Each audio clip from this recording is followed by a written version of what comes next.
But that's exactly what she's drafted for early on and why she's so priority for a lot of teams, because you can actually do so much with that Joy pick, especially towards the back lines here. So you got to be able to cover your bases, and at the same time, man, we know how much damage this Cho is going to be able to do. Yeah. If Yaoi is Cho, Carl is Lancelot, then Oh My Venus is Matilda and or Estes. Yeah. So that's how textbook and that's how meaningful this draft has become for both teams. Again, Blacklist up against the wall, currently not on the board just yet. Let's get into game 3. Management of the early to mid game here is crucial for Echo because of the two main pieces that they have in the Eve and the Beatrix. Sanford taking a bit of damage, or a lot of damage there from Edward. This is dangerous. Oh, yeah. Okay, Yue was going to try to put some pressure up there, but, you know, they already got the word, so Sanford's going to back off. Yeah, but even though he goes back, because of when he completed the recall animation as the minion 08's responding, he'll be able to get back in time without that big of a problem, without Edward getting anything actually on the shields. But this rotation of Blacklist is smart. Wise going out first there, but Yaoi Carl TZ responds in turn 2 closer up top. So about a minute until the turtle comes out, and yeah, checking in for the first minute of this game, Blacklist reverts to the non-double XP lane start. So we've seen both kinds of the Ube strat in Season 11 come through, and Echo had an answer for both. Exactly. And now, still slow and steady for both. Gonna be watching out. Ooh. Yeah. I like what Wise did there. That was a smart use of the dashes that he had. Oh, he might get punished here. He's not going to be able to get away from this one. Wise will go down. First blood in the hands of Carl TZ. 15 seconds away from the first turtle of the game. So a little advantage already starting for Echo. Good news, Wise gonna make it back for the turtle take. Bad news, you don't want your jungler dying this early.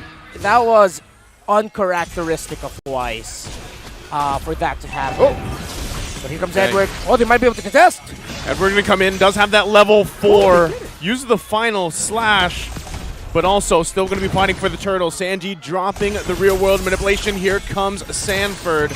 They're going to go in. Carl TZ able to secure it. There's the way of the dragon. Wise going to be cut off here. Sanford popping the beats here. No one going to fall. Turtle secure for Echo. Wow. I really thought Blacklist were going to take that. Clean. But Echo decided to stick and fight.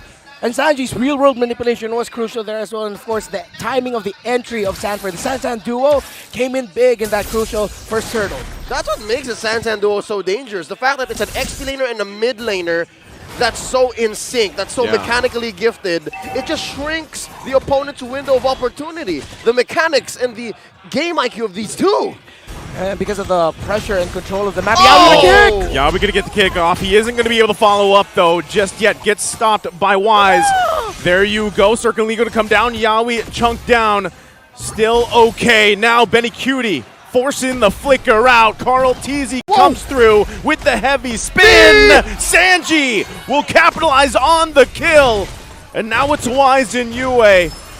And also Owl making his way. They're going to back off. This is exactly how Echo wants it. They've been playing the same way since game 1, into game 2, into game 3. Quick, hard, fast, and messy.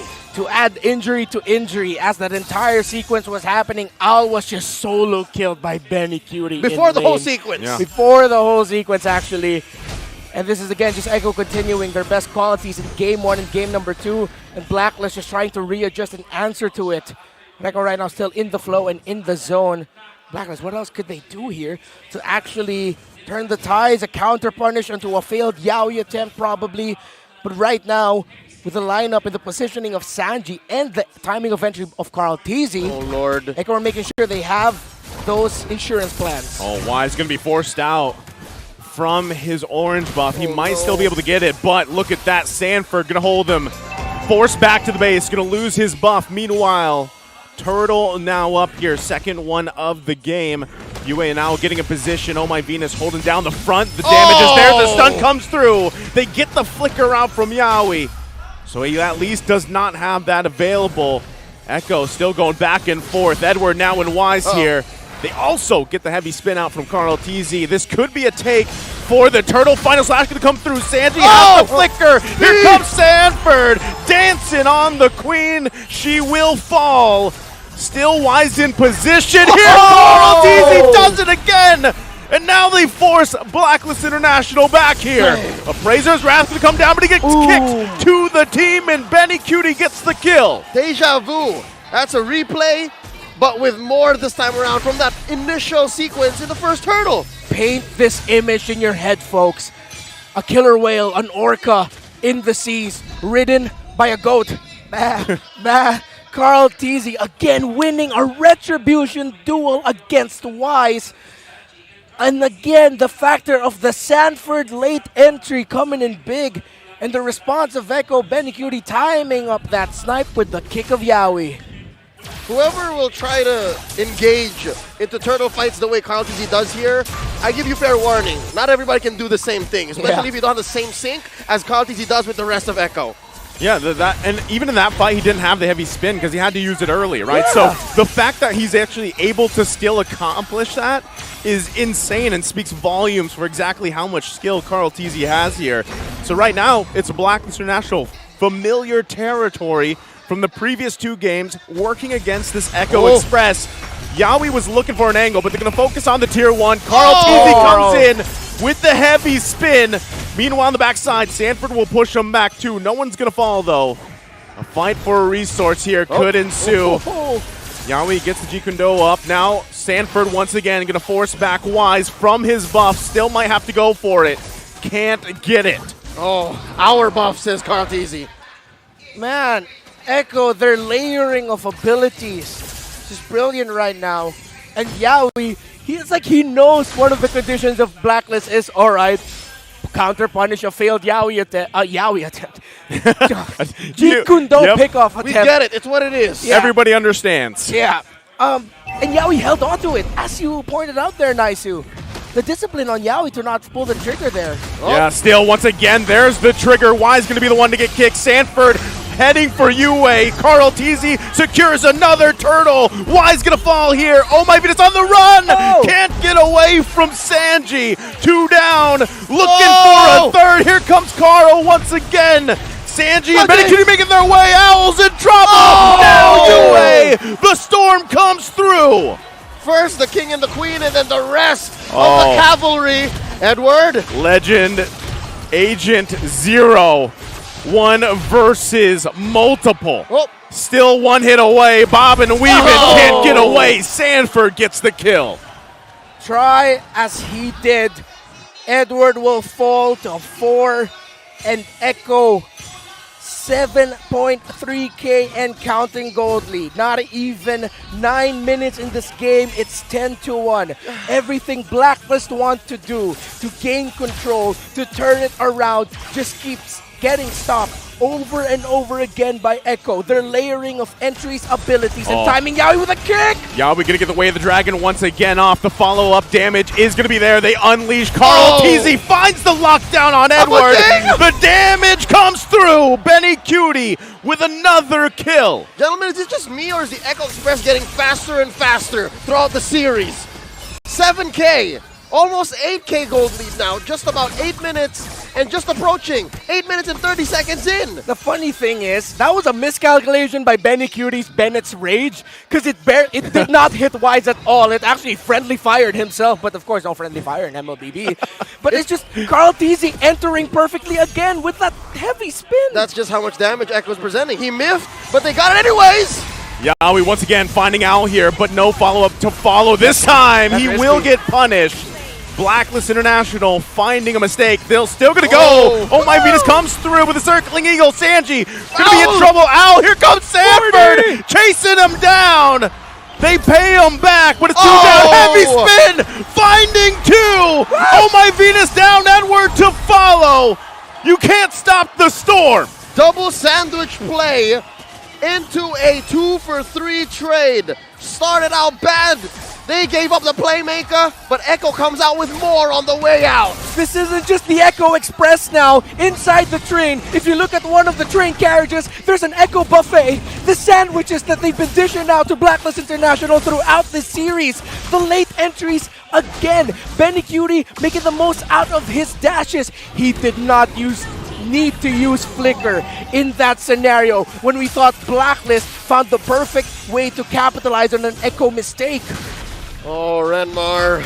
Nice. It's about to happen Oh, again. they're going to try to cut him off here. Turret, a couple hits away. They find the lockdown on Edward. He's got to flicker around. Can they survive this? Sanford goes in with a vengeance. The follow through with Yowie. Wise is in trouble. Triple kill for Benny Cutie again. The guy is massive. The Echo Express, as you put it, in one carriage has a buffet, in another, a full ecosystem. It's like Snowpiercer in here, fam. In the Philippines, you only got 2 seasons, dry and wet. Benny Cutie the Storm, he's wet right now. This is a wet performance, 8-0-6. This is just an absolute dismantling of Blacklist International. A Blacklist that looks so dominant in the playoffs. Echo, what are they on? Where were these Orcas in the early days of the playoffs? Did it take their longtime rival Blast International to unlock this level of gameplay? Oh no! Oh, they're still going to be going. Carl Teasy has to heavy spin on the defense. He will get shut down by Owl. Still, Lord going to be up here. Echo trying to think twice. They will be fended off. Blacklist International deals with the base siege. Despite the 10K gold lead, Blacks International defended amazingly. Oh, wait, my God! Oh! You can't dodge that, I guess.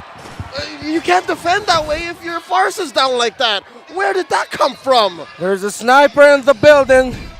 What in the heck? The Void Crystal from the Eve. Right at the tip. Sanji was like, all right, Benny, I'll set you up. The burn. Ooh, it's hot. It's hot. Oh, Lord. He's wet and he's hot. There's a whole lot. Ouch. You catch a fever that way. That's how you get sick. Yep. Fun fact, for the people coming here for M5, gotta avoid that. But now, let's see if Blacklist can avoid getting set up by Echo yet again. Edward, though, we gotta commend his final slash. Another snipe coming in from Benny. But those are little windows that Echo still, even with this crazy of a lead, cannot afford to give. You have to be careful. That was a fantastic final slash by Edward. We're about 30 seconds away from a Luminous Lord. So again, the same situation as in games in this series prior. Not much for Blacklist. Yeah, they're getting kills, but not a single turret. Nice to look. Just that one turret up top. But it's still standing. It still counts. It's technically still up, right? I know it's a one hit away, but as of right now, Blacklist doesn't have any objectives really for their favor, right? Now they're dealing with almost a 12K gold lead. And just these kind of check shots coming out from Benny Cutie are enough to deal with here for Blacklist International. They're probably just going to have to give up this Lord as well and hope for a defense of a lifetime. Sanford clearing the minion wave like he did, even checking just in case. The minion waves up top, pushing there for Echo, definitely a free Lord. And now Blacklist will have to hope they have enough firepower, that they can layer their abilities well enough to punish what will be, most likely, a very aggressive entry here by Echo.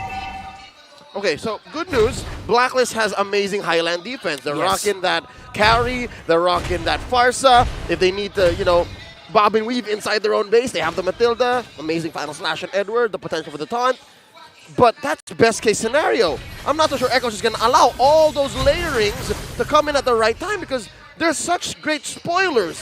They can play up their tempo. Again, Yowie on the show. That alone has to be a threat. We posed the question earlier, the possibility of Yowie going back on one of his signature heroes. The Echo M4 skin that I'm pretty sure we'll be getting. But now with the Siege, what can Blacklist do? Here they go. Yowie's going to decide to go in. Finds a way the dragon. Oh my Venus going to fall. Carl Teasy on the backside plus Sanford forcing him back. Benny Cutie going to flicker in. It's not enough for Blacklist. Another triple comes through. And now Echo finds him at match point. The Orcas threaten. Match point. 3-0 in a best of 7. I said it again. From Jakarta to here, Blacklist has to pull something out right here, right now.